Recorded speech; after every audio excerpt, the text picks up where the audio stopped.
Fig fam! Spring is here, but really almost here.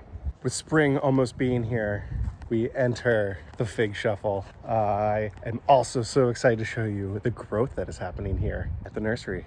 So let's check out, what I do with the fig shuffle when spring comes and I have all these fig trees going from indoor to outdoor. And it's not just moving them in and out. There's a little bit of a strategy that I use. And then B, let's take a look at everything growing real quick. And we'll do that first. Ready? Boom, let's get into it.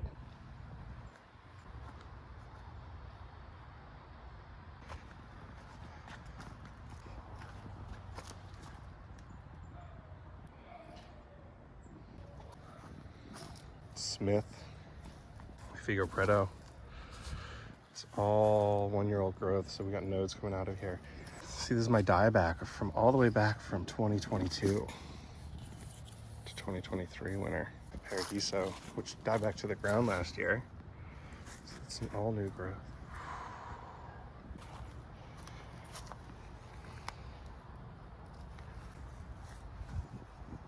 My Colevedon Gris, Colevedon Blanc, Colevedon Noir, Genovese Nero.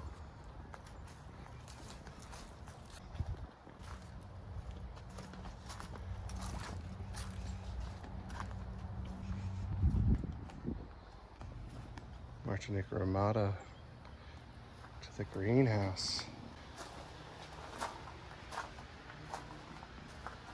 Figs, figs, figs, figs, almost. Oh, and then my earliest tomato. My first greenhouse grown tomato. It's good. All right, let's talk about the fig shuffle. Also, my tripod broke, so I'm out of tripod. That was when I was on the Garden Party podcast, which you guys should all give a listen to. YouTube, Spotify, through Texas Garden Guy, Destin, amazing gardener. I was trying to get on, rushing, my tripod snapped, so we are just going full arm today. Much needed coffee. I'm filming later in the day because I went surfing this morning. All right, it's hot in here. The fig shuffle. If you root figs inside in a greenhouse, the light is not as intense as the sun. And even when we're in early spring where the temps aren't crazy hot yet, they still need to transition outside to direct sunlight. People who are veteran growers, you may need to watch this part, but I do a few tricks on how I acclimate my figs, especially in my greenhouse where there's 4 growing zones, and how I acclimate them to the outside.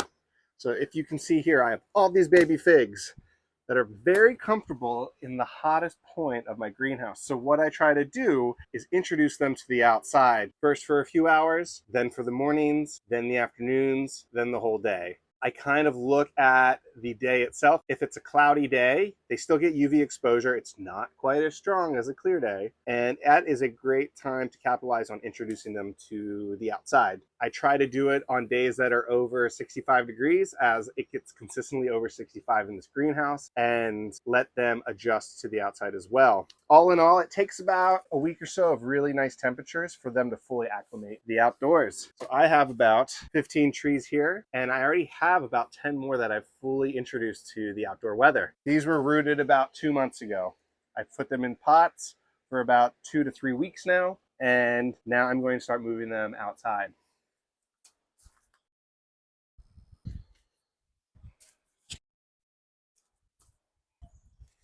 If you see here, I have moved them into a partially shaded, partially sunny spot. In the morning, there is more shade, and in the afternoon, there is more sun. It is March, that is south, so my sunlight is right there. I have control over the environment they're in. It's a beautiful day in the 70s here.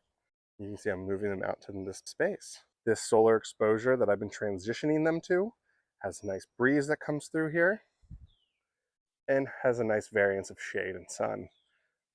If you're rooting cuttings, introducing them to wind and the outdoors is crucial for root development.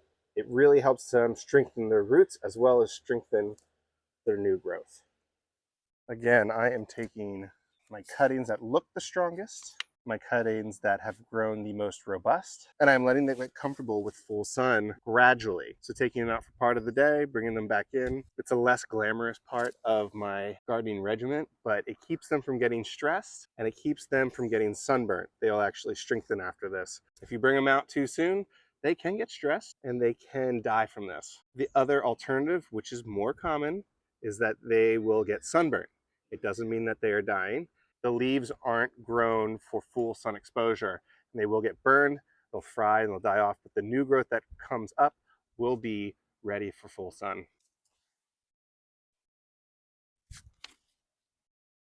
For example, if you want to see what sunburn looks like, it can kind of show itself in a variety of ways. It still happens in my greenhouse from time to time, especially as the sun gets stronger and stronger, this time in mid-March. You see these brown spots here? That's sunburn. And that can be somewhat typical, especially when I am rooting figs as aggressively as I am in volumes as high as I have. This Medici #1, very cool fig story, grown on the Medici family game lands out in Italy. Right here you can see that there is some, and the new growth, all that new growth happened since I've been transitioning outside, so that growth is ready for the outdoors. When I talk about fig shuffling too, it's not just moving them outside. I actually have 4 areas in my greenhouse that I move the figs around in as part of the fig shuffle. Whether it's a warmer part of the greenhouse or a part of the greenhouse that gets more sun. And there's 2 different regions that do that, which create 4 parts. And so let's talk about it. All right, fig fans, there's something really important that I pay attention to in a greenhouse. It's the 4 growing zones. That is low heat, low light, high heat, low light, high heat, high light, and high light, low heat. And the reason it works that way is because this greenhouse faces south. So when you get solar exposure, it generates heat in this direction.